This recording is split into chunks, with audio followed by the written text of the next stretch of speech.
محکمہ revenue intelligence DRI نے سونے کی اسمگلنگ کے ایک بڑے کیس میں کیمپے گوڑا انٹرنیشنل ایئرپورٹ پر خفیہ اطلاع پر کارروائی کرتے ہوئے افسران نے 33 سالہ معروف اداکارہ رنیا کو گرفتار کر لیا ہے۔ تلاشی کے دوران ان کے کپڑوں میں مہارت سے چھپائے گئے 14.2 کلو سونے کے بسکٹ برآمد ہوئے، جن کی مالیت تقریباً 12 کروڑ روپے بتائی جا رہی ہے، جسے کسٹمز ایکٹ 1962 کے تحت ضبط کر لیا گیا ہے۔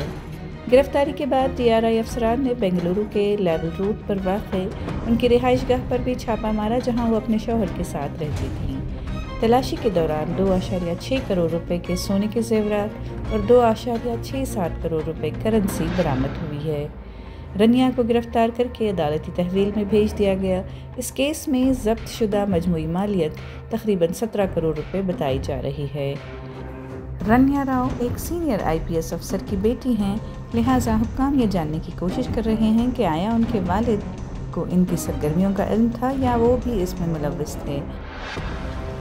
رنیا کو پرپناگرہارا سینٹرل جیل منتقل کر دیا گیا ہے، جہاں وہ آج ضمانت کی درخواست دائر کرنے کی تیاری کر رہی ہیں، لیکن حکام ان کی ضمانت منسوخ کرانے کی درخواست داخل کرنے کی تیاری میں لگے ہوئے ہیں۔